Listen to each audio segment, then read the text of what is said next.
저는 저희 계신 분들과 사랑 인사 나누겠습니다. 옆에 계신 분들, 앞뒤에 계신 분들 돌아보시고 인사 나누시기 바랍니다. 오늘 잘 오셨습니다. 반갑습니다. 인사 나누시기 바랍니다. 오늘은 저희 부흥의 세 번째 날입니다. 저희 주리 한소망교회와 함께 여는, 하지만 저희가 부흥의 첫 2시간은 주리에서 열었고 마지막 시간은 이제 돌아가면서 멀리서 오셨는데 또 각 도시마다 찾아가는 서비스로 저희가 말씀을 정말 운반해주는 그런 역할로 저희 정황용 목사님을 이렇게 모시게 됐습니다. 저희 정황용 목사님은 오스트리아 비엔나에서 23년 동안 목회를 하시면서 그 한 교회를 통해서 그 동유럽 선교를 여시고 또 유럽 선교에 앞장서시는, 그래서 많은 성령 활동 역사하시는 그 성령 사역 그리고 선교 사역 이런 부분에 있어서 탁월한 모범을 보이고 계시는 목사님이십니다. 귀한 분 모셨고 저희가 말씀을 들을 때 저희가 서로 저희 환영하는 의미에서 같이 큰 박수로 환영을 하셨으면 좋겠습니다.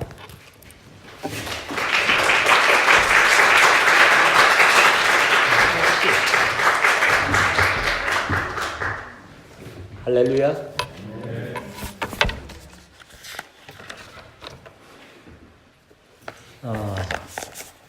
우리 아침에 큐리히스 한국만교회에서 예배드리고 왔는데, 물론 장소는 여기가 더 좁은데 이렇게 느낌과 이렇게 하는 건 여기가 더 은혜롭네요. 우리끼리만 얘기하는 거예요. 거기서 얘기하지 마세요. 성가대도 더 은혜롭고 숫자도 더 많네요. 일단 거기에 성가대도 더 많아요. 지난 부흥에 여기서 11분 오셨다 그랬죠? 그래, 아는 분들 여기서 만나러 해서 간다고. 오셨던 분 한번 손 한번 들어주실까요? 네.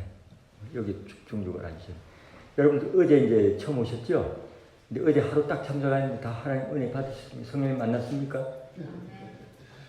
그냥 예의상 하는 게 아니라 저희가 묻는 거, 실제적인 걸 묻는 거. 만나셨어요? 오래 봤는데, 그러니까 더 깊이 은혜를 받으셨어요? 오케이. 거기도 그렇습니까? 그런 분 한번 손 한번 들어주실까요? 은혜, 성령님을 실제적으로. 저는 아주 프랙티컬해. 그래서 실제적으로 하는 거예요. 그래서 왜 지금 하는 거냐면 본인도 그렇지만 다른 사정으로 참석 못한 분들에게 좀 약을 올리려고 지금 손 한번 들어주실까요? 다시. 그리고 다 그랬어. 이쪽은. 손을 들으려면 번쩍 들어야지. 요거 뭐. 그렇죠.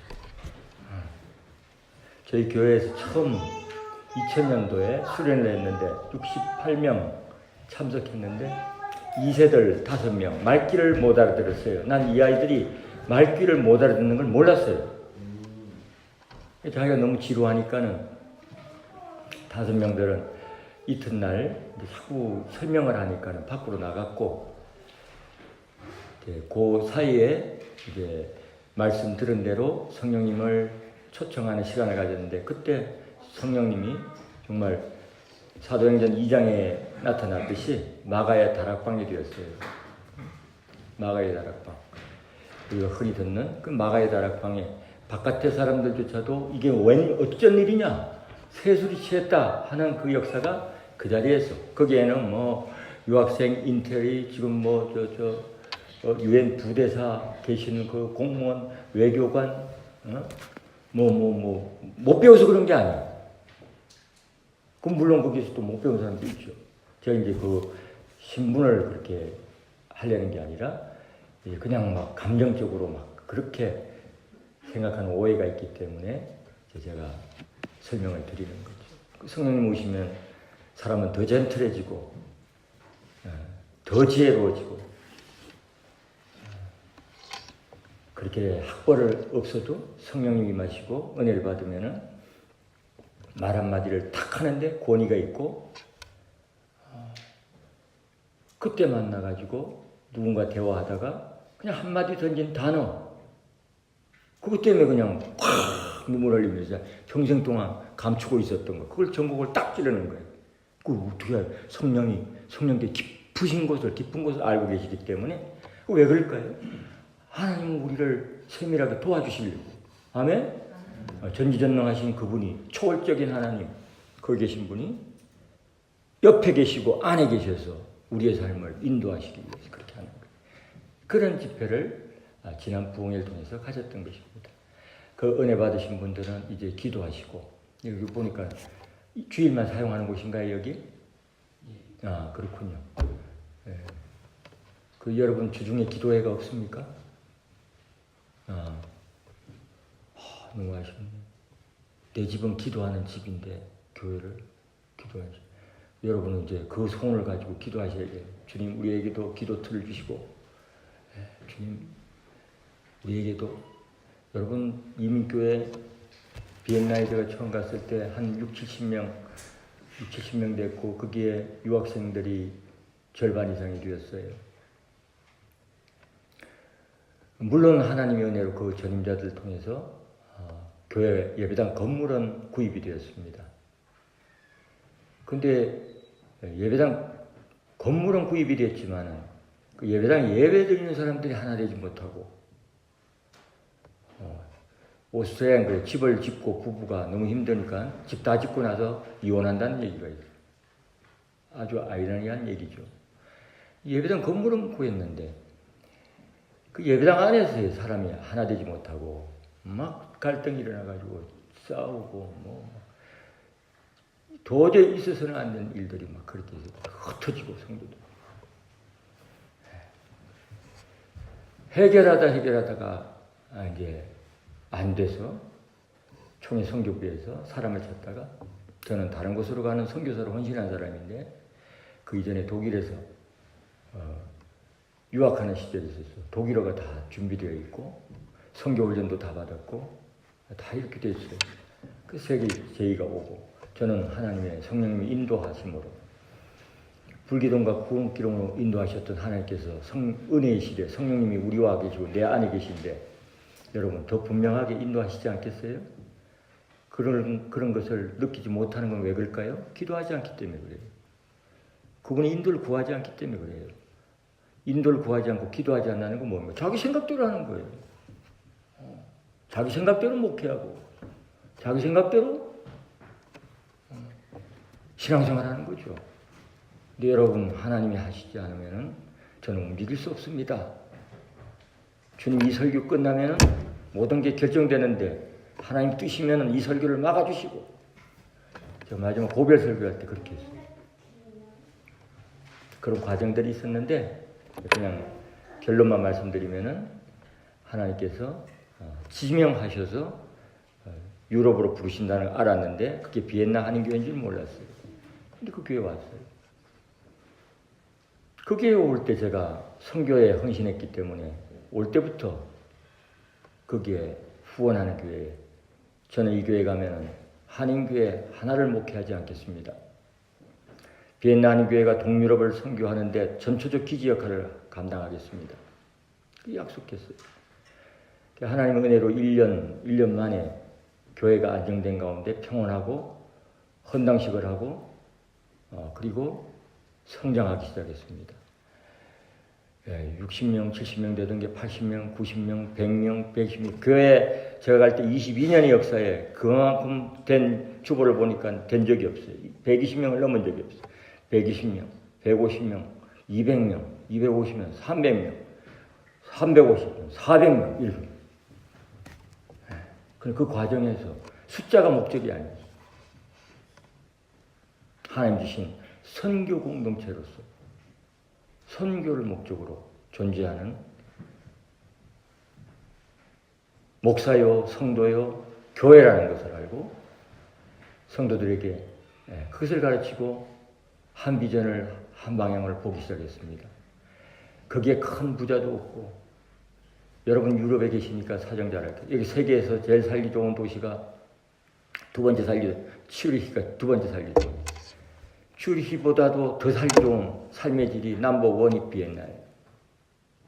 사람들이 등 따스고 배부르면 여러분 신앙생활 하기가 더 어려운 거예요. 헌신하기가 더 어려워요.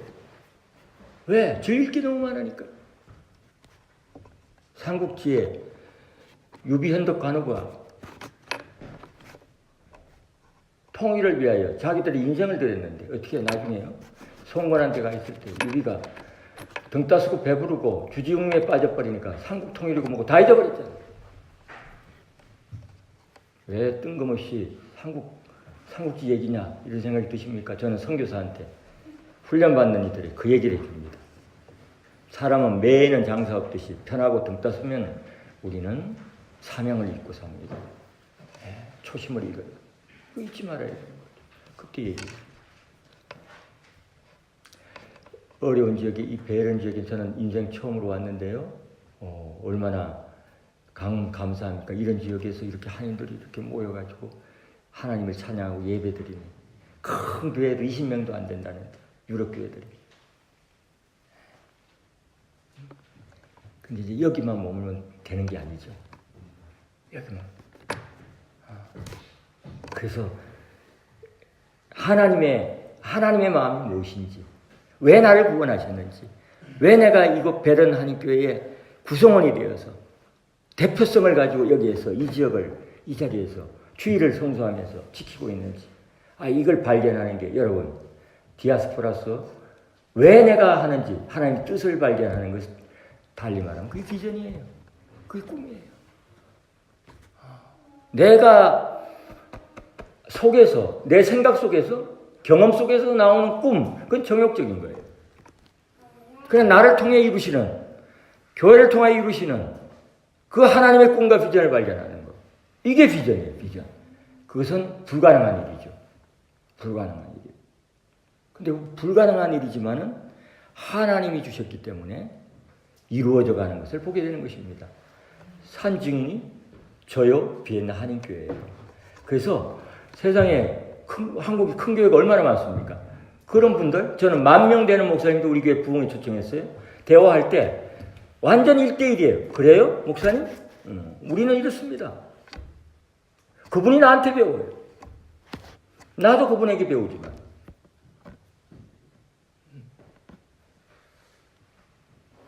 똑같은 하나님의 사랑을 받았고, 단지 기능이 그분은 10,000명 되는 큰 나사못으로 사용됐고, 난 유럽의 작은 나사못으로 사용된 거예요.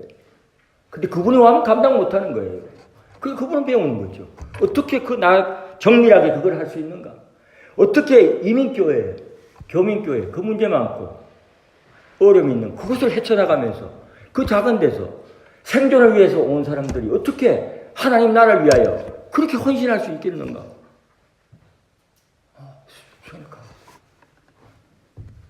제가 왜 이 얘기합니까? 여기 담임 목사님 열정이 있어가지고 여기 여러분이 힘을 합쳐서 하면 여러분 모양과 정도는 차이가 있지만 취리시에서 베른에서 바젤에서 해가지고 유럽이 지금 복음으로 이 무슬림화 돼가지고 세속화되고 교회들이 문 닫아갖고 영국에서부터 내려와 그러고 있는 거예요. 한국교회 개영교회에 있는 거기 다닌다고 이렇게 하는 성도님이 오건 아니면 목사님이 계셔도 그래요? 한국교회 그렇습니까? 저는 유럽의 한복판 비엔나에서 한국교회를 개혁하고 있습니다. 한국교회를 난 개혁하는 거예요. 한국에 어느 교회 와더라도 우리 교회 와가지고 새롭게 다져져가지고 그는 개혁되어서 가는 거예요. 그런 의미의 한국교회를 개혁하는 거예요. 거기에서 온 유럽에서 아름다운 성경에 보여주는 온전하진 않지만 예배 공동체요, 성령 공동체요, 선교 공동체 유럽에서 모델 교회가 있어요. 그 모델 교회가 어딘 줄 아세요? 여긴 잘 모르시는 거 어디요? 비엔나 한인교회. 그래서 비엔나 한인교회를 담당하시고 그래서 제가 들은 거예요.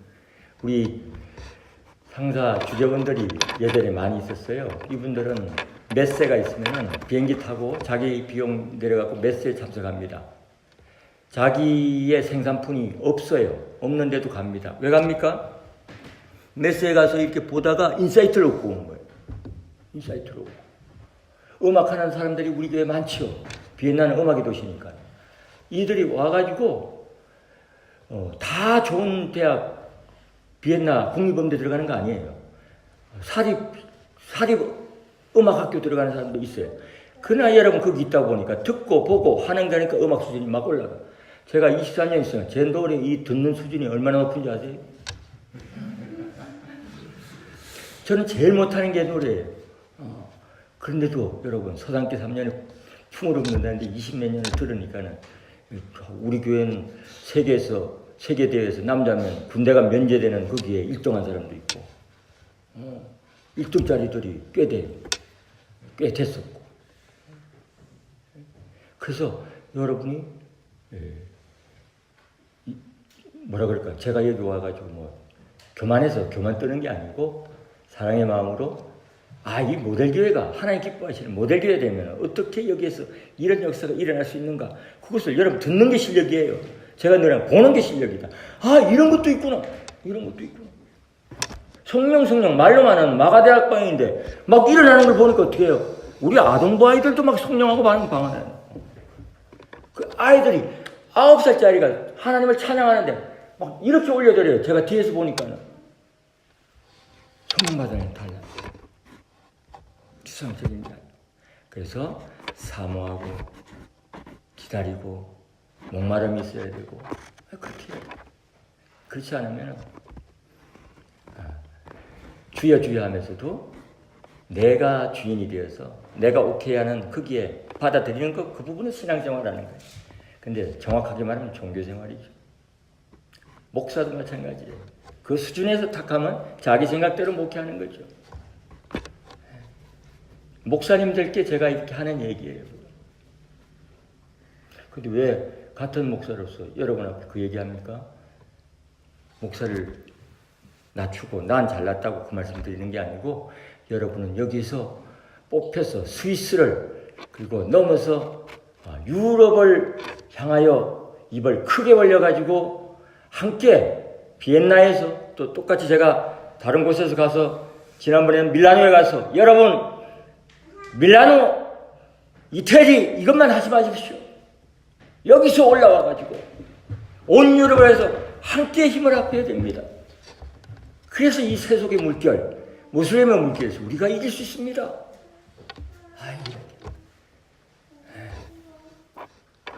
하나님이 저의 이 마음을 기뻐하시는 것 같아요.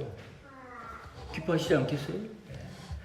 예전에 독일 유학 끝나고 가는데 누가 스위스에 계신 분이 묵을 곳 다 제공해 주겠다고 그냥 오기만 하라고. 근데 저에게는 소명을 받고 시간이 없었어요. 신학대학 가고 다 준비해야 되는데 내가 그거 구경하고 그럴 시간이 없었어. 그래서 고맙지만은 가야 되겠습니다. 그러고 갔어요. 먼저 주님 앞에 하나님 나라를 구하려고 그렇게 했던 거죠. 그랬던 저에게 하나님께서 어떻게 갚아주시는지 제가 이곳에 베른에 온 목사님 안내로 오면서 생각해 보니까는 유럽 정말로 많은 곳을 다녀다녔네요. 그것도 제 돈 쓰는 게 아니라 다 허락하셨어요. 초청돼서 갈 때는 초청돼서 가래 해주고 아니면 선교 목적으로 가면 교회에서 다 대줘서 하면서 그냥 이렇게 볼 수 있는 거는 내벤바이로 그냥 곁들여서 추재 뜰리시고 그냥 덤으로 더해주는 것을 보게 되는 거예요. 교회도 마찬가지. 저희 교회도 그렇게 하니까는 여러분 저희가 그렇게 하는데 우리 교회에서 예배 드리다가도 한 달 전에는 또 해가지고 예배 끝났는데 너무 은혜가 됐습니다. 우리 교회 성경금 드린다고 그러니 8년 전에도 또 그러더니 8년 전에 하신 분은 지금까지도 하고 있어요. 오케이 우리 충분한데 그거 플로잉 하겠습니다. 다른 곳에 플로잉 그 핵심이 말씀 중심으로 하지만은 성령의 놀라운 은혜 역사가 있었기 때문인 것이죠. 여기도 시간 제한이 있나요? 예. 언제까지입니까? 미리 얘기 안 해줘서 나 이거 지금은 시작도 안 했는데 언제까지 예배당 가요? 40분? 설교 시간 40분까지? 예배 끝나는 거 40분? 설교 40분까지? 지금 정각인데요? 그냥 부흥의 연장이니까 40분 하면 돼요?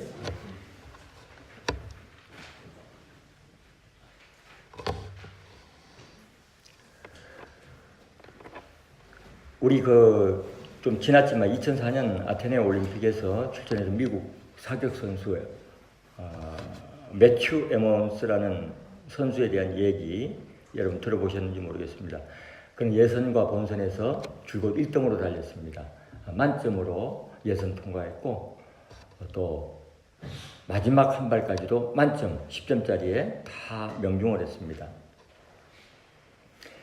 근데 이제 본인은 물론이고 다른 선수들도 그가 1등 하리라는 거, 금메달 딸이라는 걸 다 의심치 않았지요. 근데 막상 발표를 하는데 그는 금메달도 아니고 은메달도 아니고 동메달도 아니었어요. 이게 말도 안 되는 거예요. 마지막 한 발도 명중을 했는데 알고 보니까는 마지막 한 발도 10점 만점에 정확하게 명중을 했는데 자기 표적에 쏜 게 아니라 옆에 사람의 표적에 쏜 거예요. 이 세계 최고의 선수가 옆에 표적에 쏘았어요. 이 얼마나 기가 막힌 일입니까? 이 가장 뛰어난 선수가 가장 기본적인 기본을 어겼다는 것이죠. 근데 저는 그 얘기를 듣고 참 의미가 있는 얘기다. 우리 인생살이에서도 신앙생활에서도 특별히 우리 하나님 믿는 우리들에게도 우리도 열심을 내고 정말 내 몸을 불살라 헌신할 수 있어도 잘못된 표적에 맞출 수 있구나. 이런 생각을 하게 되었죠. 근데 사실 또 우리가 죄라는 그 말을 히브리어 원어로 보면 하타트라고 그러고 그리고 헬라어는 하마르티아. 여러분 하마르티아는 들어보셨죠? 못 들어보셨어요? 그건 중요한 단어예요. 하마르티아. 근데 이 단어가 이거를 표현을 하면 그 뜻은 의미하는 바는 표적을 벗어난 겁니다. 표적을 벗어난 것이 죄지요. 아담과 하와가 왜 죄입니까? 원죄가 왜 생겼습니까? 하나님을 표적을 벗어난 그 말씀을 위배된 거예요. 그게 죄가 된 것이죠. 우리가 열심도 중요하고 헌신도 중요하지만은 그 무엇보다 중요한 게 표적을 잘 맞춰야 되죠. 달리 말하면 초점을 잘 맞춰야 되는 것이죠. 그래서 저는 신앙생활을 정의하기를 여러 가지로 정의할 수 있겠지만은 오늘 본문과 관련하여 신앙생활은 초점을 맞추는 삶이다 이렇게 정의하고 있습니다. 나의 신앙생활이 초점이 잘 맞춰져 있는가? 그 기준은 어디에 있습니까? 성경 말씀에 있죠. 하나님이란 표적을 벗어났다는 것은 하나님의 말씀과 벗어난 거죠. 그 표적을 벗어난 거죠. 그 죄가 되는 것이죠. 근데 말씀 중에서도 가장 중요한 게 뭡니까? 하나님 나라고 우리의 살아가는 건 하나님 나라잖아요. 예수님의 그 선포의 핵심 메시지가 바로 하나님 나라잖아요. 하나님 나라. 예수 믿으면 구원받는다. 그것을 부활하신 주님 그 이후에 제자들이 그렇게 전했는데 사실은 같은 말이에요. 왜 예수님이 믿으면 구원받는 게 중요한 거예요? 하늘나라 가기 때문에. 이제 그런 상태이기 때문에 우리가 하나님 나라에 초점 맞추지 않은 그 어떤 행위나 생각 모든 것들이 다 죄가 되고요. 아무리 보잘것없는 것 같아도 동기와 목적이 있어서 하나님 나라에 초점이 맞춰져 있다면 그 삶은 귀하고 값진 것인 것이죠. 우리의 평가 기준은 바로 여기에 있는 것입니다. 사실 하나님을 떠난 그런 인생, 하나님의 뜻과 관계없이 추구한 모든 것이 나무의 표적에다가 쏜 그런 사격한 것과 같은 것이죠. 예수님의 어떤 구원자에게 초점을 맞춘들, 여러분 열심을 낸들 그게 무슨 소용이 있겠습니까? 예수 외에 오늘날 종교다원주의 사회에서 여기도 구원이 있다 저기도 구원이 있다 꼭 예수를 믿어야 구원받느냐 이런 얘기들이 팽배하잖아요. 거기서 우리는 아니다 오직 예수님만이다 그렇게 얘기할 수 있어야 되는 거죠. 여러분 믿으십니까 그렇게? 기독교가 독선적이라고 해요. 저는 역설적으로 얘기합니다. 힘주어서 반론합니다. 기독교는 당연히 독선적이다. 독선이 뭡니까? 홀로 자기가 선하다는 거잖아요. 기독교만이 선하다는 거 아니에요. 하나님 한 분만이 선하다는 거죠. 인간에게 독선적이라는 것은 욕입니다. 교만이고. 하나님께 독선하신 분이에요, 그분은. 기독교는 독선적인 거예요. 독선적일 수밖에 없고. 왜? 그분만이 길이요 진리요 생명 되시니까. 그 예수 그리스도를 벗어난 모든 것들은 죄들. 내가 하는 행한 공부가, 사업이, 직장생활이 예수님과 관계 없습니까? 돈 버는 일이 예수님과 관계 없습니까? 여러분, 그 나무 표적에 쏘는 거라는 거죠. 마지막 심판대 앞에서 인정받지 못하는 것이라면 우리가 쌓은 실력과 경력이 아무리 크고 놀라울지라도 그것은 아무 쓸모가 없다는 거죠. 더 큰 실패죠. 더 큰 실패. 저는 23년 동안 비엔나에 이걸 외쳤어요. 이걸 외치니까 사람들이 변하더라고요. 자기 생각이 바뀌고 가치관이 바뀌고. 칼바르트 여기에 스위스의 출신이잖아요. 하나님의 말씀은 기록된 성경이 하나님 말씀이고 하나님의 말씀은 성육식한 인간의 모습으로 오신 예수 그리스도 그분이 하나님 말씀입니다. 또 하나님의 말씀은 성경 말씀을 해석하고 적용하여 전달하는 설교가 하나님 말씀인 거예요. 설교단에서 선포되는 설교가 여러분 하나님 말씀을 믿으십니까? 설교 말씀, 성경 말씀, 설교가 성경 말씀 일치되면 하나님 말씀이에요. 일치되지 않으면 아무리 천사의 말을 할때도 자기 말하는 거죠. 목사 개인이 인생관을 얘기하는 것이 경험을 얘기하는 것이죠. 그러나 설교 말씀이 일치된다면 지금 어떤 그릇은 다를 수 있어요. 표현하는 방법은. 쓰는 예화가 다른 사람에 따라 다를 수가 있겠죠. 가슴 본문이라도. 그러나 내용이 막 일치된다면 하나님의 말씀이 증거되는 거죠. 그래서 그 말씀을 벗어나면 그게 죄라는 거죠. 그러므로 초점을 우리는 잘 맞춰야 되는데 그 초점 잘 맞추는 게 신앙생활이고 그런데 우리가 초점 잘 맞춰야지 그렇게 노력하고 또 결심한다고 저절로 맞춰지는 건 아니더라는 거죠. 영적인 거기 때문에. 근데 은혜를 받으면은 초점이 저절로 맞춰지는 거예요. 특별히 이제 하나님께서 은혜를 주셔서 말씀이 막 귀에 들리기 시작해요. 처음에 교회 왔는데 이 말씀이 들리기 시작. 내 얘기를 하는 것 같아요? 이 지금 성령님의 역사예요. 놀라운 역사죠. 놀라운 은혜예요. 그런 은혜가 있어요. 또 특별히 우리가 지난 이틀간에 성령 충만을 위하여 기도하고 우리가 그렇게 하나님이 삼위 되신 하나님께서 성령님이 내 몸에 임하시는 것을 경험합니다. 그렇게 되면 어떻습니까? 우리가 초점을 맞추게 되는 것이죠. 우리가 잘 아는 사도 바울이 그랬습니다. 그가 종교적인 열심은 있었지만 예수 그리스도를 몰랐어요. 그리스도를 모르는 열심이었으니까 어떻습니까? 나무 표적에다가 쏘았던 것이죠. 만약에 부활하신 주님이 은혜로 나타나지 않으셨다면 그는 비참한 인생을 그렇게 마쳤던 거예요. 그리고 떠날 때 헛살았구나, 잘못 살았구나 그렇게 했을 것입니다. 근데 하나님께서 그를 부활하신 주님이 다메섹 도상에서 만나주시고 그는 꼬꾸라져서 앞을 못 본 채 3일을 시금정되었습니다. 그러나 3일 후에 하나님 보내신 아나니아를 통하여 기도를 받습니다. 기도받을 때 성령으로 충만함을 받았다. 성령이 말씀하고 있습니다. 그때 비늘 같은 게 벗어졌습니다. 그리고 볼 수 있었습니다. 육적으로 볼 수 있었을 뿐 아니라 영적으로 확실하게 보게 되었죠. 그리고 그 순간 나가서 예수가 그리스도다.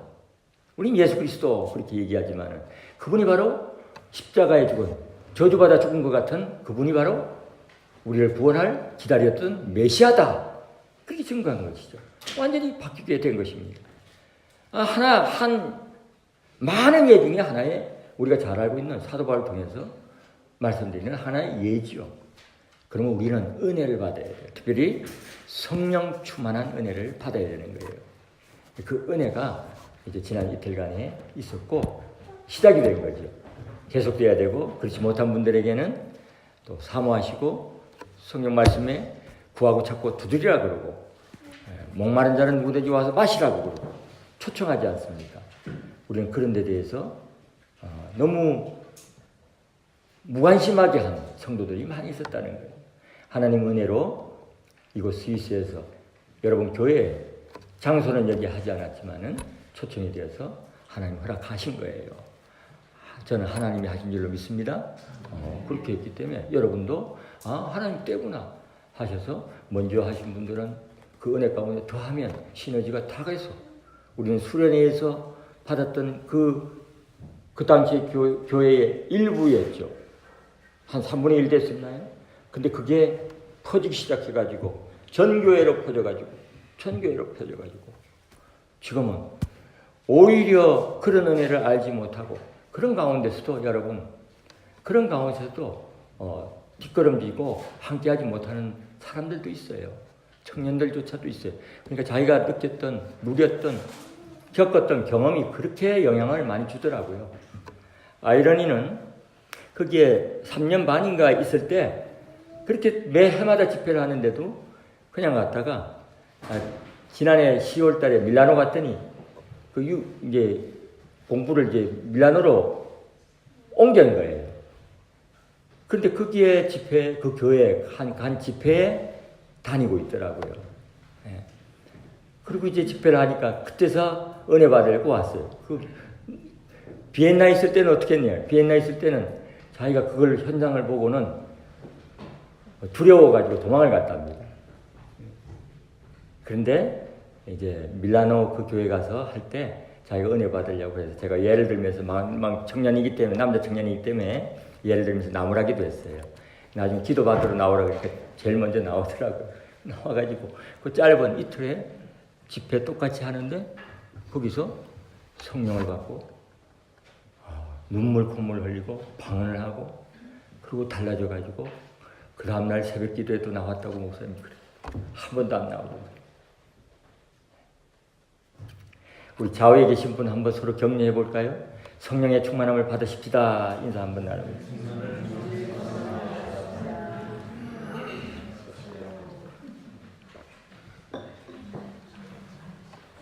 우리가 잘 아는 대로 예수님은 부활하신 후 40일 동안 제자들을 만나 주셨습니다. 부활하신 주님께서 제자들을 만나 주실 때 주님께서 사명을 주시죠. 너희는 가서 모든 족속으로 제자를 삼으라. 그렇게 말씀하시고 온 천에 다니며 복음을 전파하라. 만민에게 복음을 전파하라. 우리 지상명령이라 그러죠. 근데 이 큰 엄청난 명령, 다시 말해서 여러분 제가 서두에서 도전을 드렸어요. 도전을 드린 거죠. 여기서 스위스, 베른 이 지역만 벗어나죠. 여러분 가운데는 삶의 문제로 우리 시쳇말로 네코가 석자인 분도 많이 있을 거예요.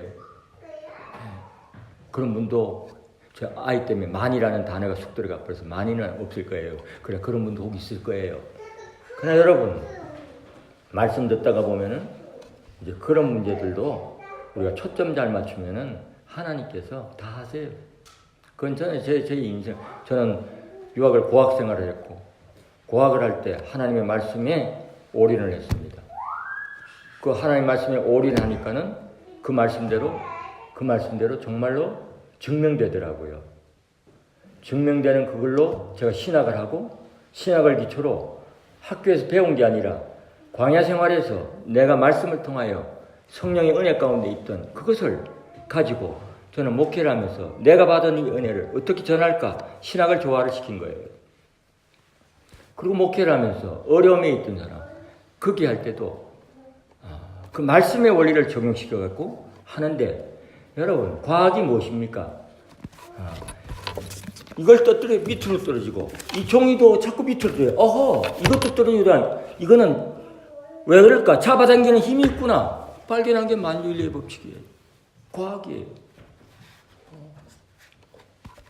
성경은 믿음은 초과학적이고 초이성적이지만은 그러나 자연 법칙도 하나님이 창조하셨기 때문에 특별한 예외가 아닌 한, 예외적인 경우가 아닌 한 그것을 존중해서 일어나는 것입니다. 그런 전제하에서 신앙은 과학적입니다. 논리적입니다. 그 말씀의 원리를 여기서 적용하고 저기서 적용했더니 되더라. 되는 거예요. 되니까 어떻습니까? 우리에게는 기적이 얼마나 많이 일어나는지 몰라요. 기적 같은 일. 제가 이렇게 합니다. 성도님, 거기에서 말씀의 원리에 따라 하면은 정말로 하나님께 하셔서 법이 개정을 해서라도 됩니다 하면 되는 거예요. 비엔나에 비자가 안 나오고 여기 더 어렵다 그러네요. 성도님 하시면 법이 개정돼서라도 여기 머물 수 있습니다 하는데 정말로 머물었어요. 그런 일이 일어나는 거예요. Why not? 천지 만물이 하나님께 소속한 것인데 하나님을 시험해서는 안 되지만 정말로 초점을 맞추는 가운데서 필요하다면 왜 안 되겠습니까? 스위스, 유럽의 선교를 위하여 하나님 나라 확장을 위하여 필요하다면 왜 안 되겠어요? 그거 도전하는 거죠. 교민교회에서 자기 예배당 갖는 거 그것만 해도 유럽에서 손꼽히죠. 저희가 만약에 예배당을 짓고 멀리 해가지고 크게 이게 막 우리 좁아가지고 막 저 바깥에까지 다 보조 의자를 통로에 다 넣고 두 줄로 놓고 바깥에서도 모자라요. 2부를 드린 거예요. 또 1부에 100여 명이 나오는데 2부에 또 차갖고 또 나가는 거예요. 또. 그런데 선교하고 바깥으로 나아가는 그 헌금을 가지고 예배당 지으면 다 할 거 큰 거 지을 수 있죠. 얼마든지. 그러나 저는 그렇게 투자하지. 우리가 불편하고 좀 하더라도 밖을 향해서 그렇게 해야 돼요. 주님께서 세계화의 비전을 주면서 너의 힘과 능력으로 하는 게 아니라 하나님의 능력까지도 주시는 길을 가르쳐 주시죠. 그 길이 바로 아버지의 약속하신 것. 그 약속하신 것을 받기 전에 예루살렘 떠나지 말라. 요한은 물로 세례 줬지만 너희는 몇 날이 못해요? 성령으로 세례를 받으리라. 이렇게 말씀하셔요. 그리고 나서 제자들이 이제 기도하게 되었던 것이죠. 근데 그러기 전에 문제가 무엇입니까? 이 제자들의 관심과 예수님의 관심이 달랐던 거죠. 그래서 오늘 본문에 이스라엘 회복됨이 이때니까 지금 이렇게 얘기하는 거예요. 우리 주님은 지금 하나님 나라에 대해서 말씀하고 있는데 이들은 이스라엘 나라의 로마로부터 해방되는 걸 생각한 거예요. 무슨 얘기입니까? 해방이 되면 자기가 장관 자리 하나씩 차지한다는 것이죠. 그런 생각을 했던 거예요. 그러나 주님은 꾸짖지 않으셨습니다. 왜냐하면 그들에게 부족한 한 가지가 있는데 그 부족한 것이 채워지면은 달라지리라는 것을 아셨기 때문이죠. 아셨기 때문이에요. 그 부족한 것이 무엇입니까? 바로 성령의 세례요. 오늘 말하는 성령의 충만한 것을 말씀하고 있는 것입니다. 성경을 보면 믿음 없는 언행을 할 때 주님은 꾸짖으셨지만은 이제 이때는 꾸짖지 않으시고 약속의 말씀을 주십니다. 그 약속의 말씀이 바로 오늘 본문 8절 말씀입니다. 우리 8절 말씀 다시 한번 읽어보겠습니다. 8절 말씀 시작.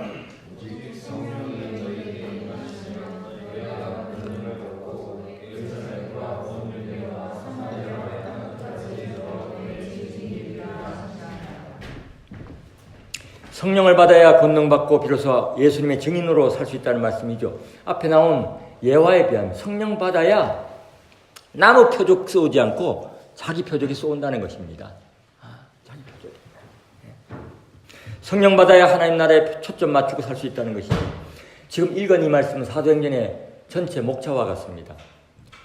예루살렘과 온 유대와 사마리아 땅끝까지 이 내용이 사도행전의 내용이죠. 1장부터 7장까지는 예루살렘에 대한 선교 내용이고 그리고 8장은 사마리아 그리고 9장 이후에는 뭐 딴 내용이 개입이 되어 있지만은 전체적으로는 사도 바울과 그 일행을 통해 복음이 땅끝까지 증거되는 그런 내용이죠.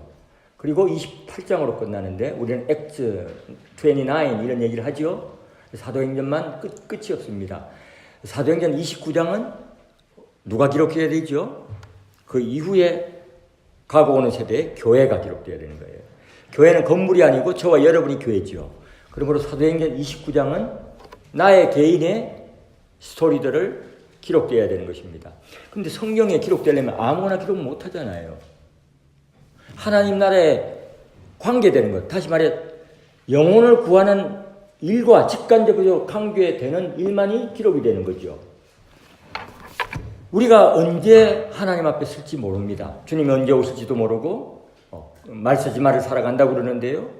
언제 오실지도 모르고 우리가 또 주님 앞에 언제 설지도 모릅니다.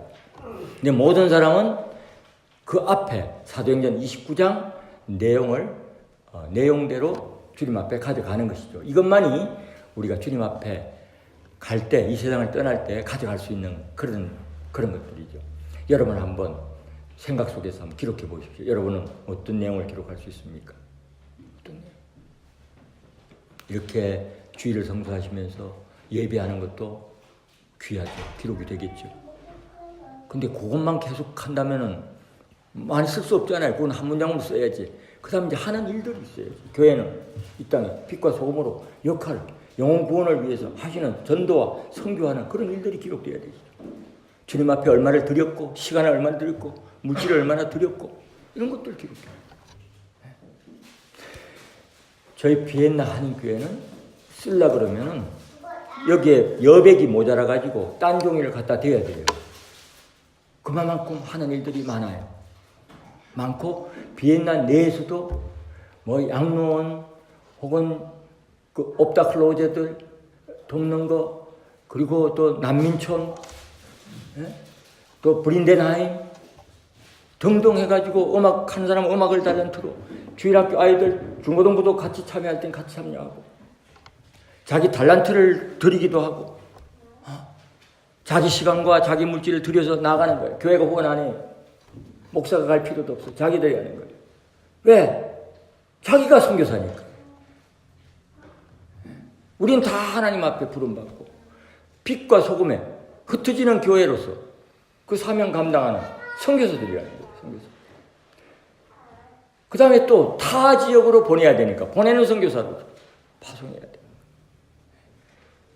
제가 동유럽에서 몇 년 전에 선교사님들 앞에서 디아스포라 한인교회 선교 이런 주제로 비엔나 한인교회 중심으로 해갖고 발제를 했습니다. 발제를 했는데 거기에 평신도 선교사님들이 그 가운데 평신도 선교사님 한 분 계셨어요. 세르비아에 얼마나 열악한지 거기에 비하면 여러분은 5성급 호텔에 계시고 거기는 그냥 여관인 것 같아요.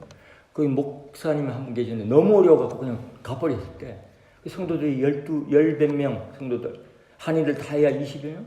근데 10몇 명이 이제 자기들끼리 모여서 예배를 드리는데 와가지고 저한테 온 이유는 뭡니까? 목사님, 우리도 선교하고 싶은데 이제 이 포럼에서 제가 발제한 걸 듣고 도전을 받은 거예요. 우리도 할 수 있습니까? 물론이죠. 할 수 있죠. 개인도 할 수 있는데 10명이나 되는데 왜 못 합니까? 할 수 있습니다. 여러분들이 예배하고 물질을 헌신해가지고 기도하는 가운데 여러분들이 할 수 있는 걸 하십시오. 할 수 있는 걸 하십시오. 그렇게 도전을 한 적이 있습니다. 여기는 거기보다 훨씬 더 좋은 환경이네요. 여러분도 그렇게 하셔야 돼요. 그게 초점을 맞춘 삶이에요. 제 개인의 얘기가 아니고 성경의 말씀에 의해서.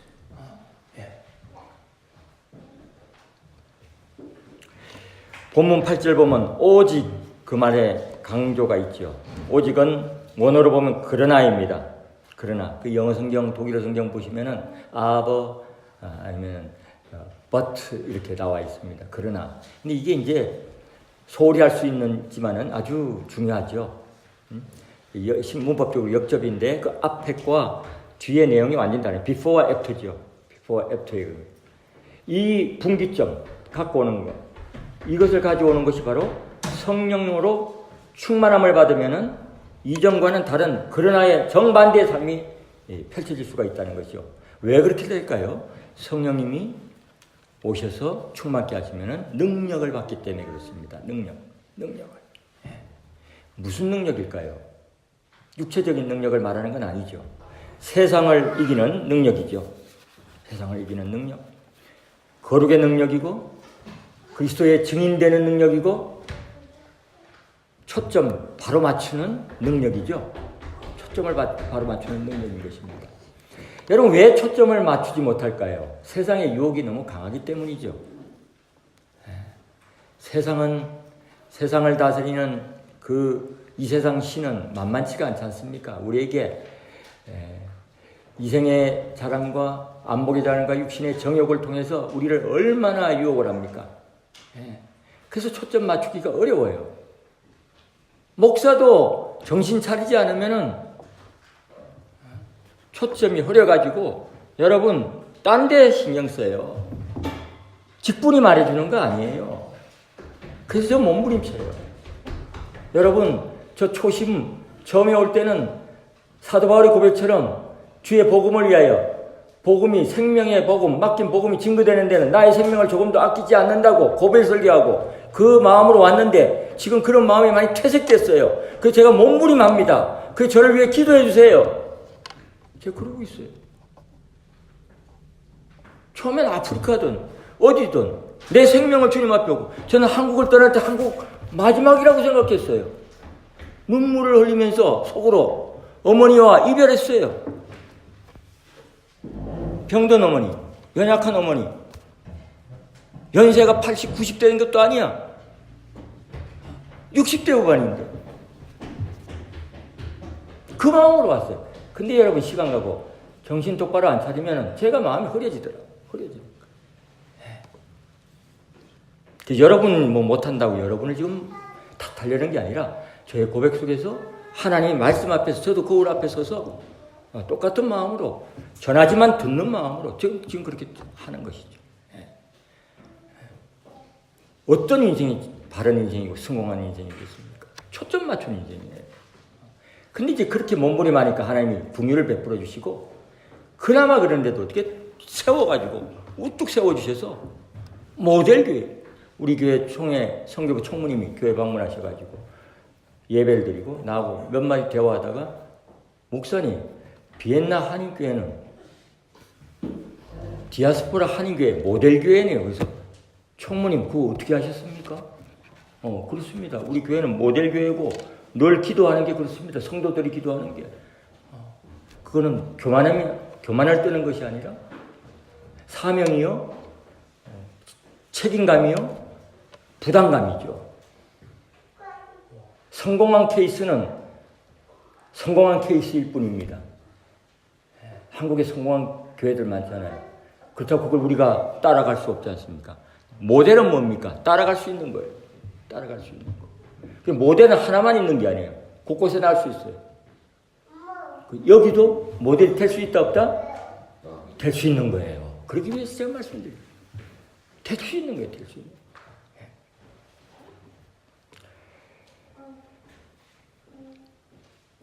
여러분 어떤 인생이 성공적인 인생이겠습니까?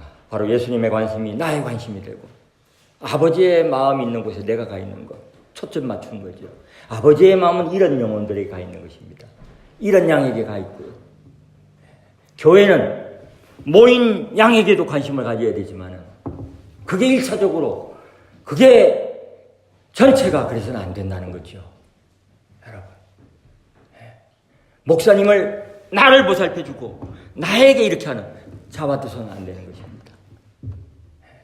그런 단계에 있는 성도님들 있겠죠. 그러나 여러분 1년이 됐습니까? 2년이 됐습니까? 그렇다면 독립돼 가지고 왕이요 제사장이 되어서 이제는 어떻습니까? 목사님의 동역자가 되어서 목사님 그건 내가 하겠습니다.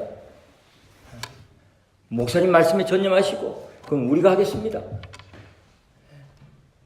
이렇게 하고 동역자가 되어야죠. 내가 우리 청년들한테 우리 어른들 여러분 청년들에게 예 하지 마세요. 청년들에게도 존중하세요. 아무개 청년 이렇게 해줄 수 있어? 이렇게 꼭 이렇게 청유형으로 물으세요. 청년들도 나의 동역자들입니다. 왕같은 동역자들이에요. 쇠를 맡고 있는 그들에게 너들은 작은 목자들이다.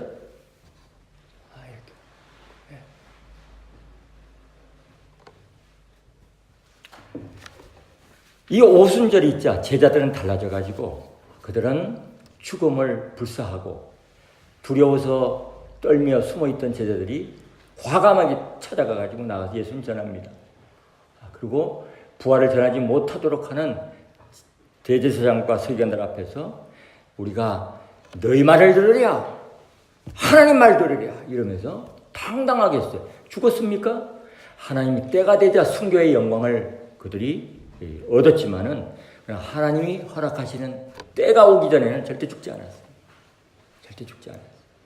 우리도 마찬가지입니다. 죽으면 죽으리라 하고 초점 맞추고 갈 때 여러분 죽고 싶어도 주님이 죽게 하죠. 죽을 상황 속에서도 절대 죽지 않아요. 망할 것 같은 상황에서도 망하지 않은 거예요. 하나님이 함께 하시고 지켜주시고 그분이 주인 되시기 때문에. 아멘?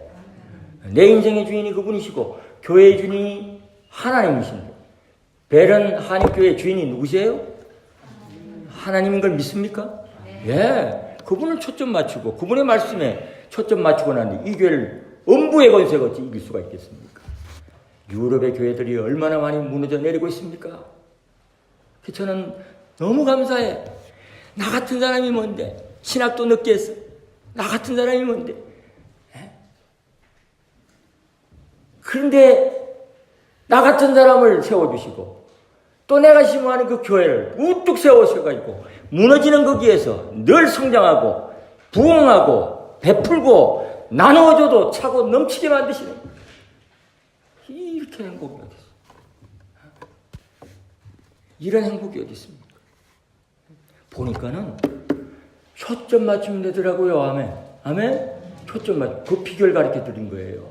그래서 개인에게 청년에게도 어렵고 힘들다 그래. 예, 그러지 마. 하나님 나라와 일을 먼저 구해. 고학생에게도 그렇게 해. 도울 때도 있지만 물질로 툭 좋아가지고 거지건성 일으키지 않게 만들어요. 그래서 하나님 앞에 무릎 꿇고 기도하게 하고 말씀 붙들고 실험하게 만듭니다.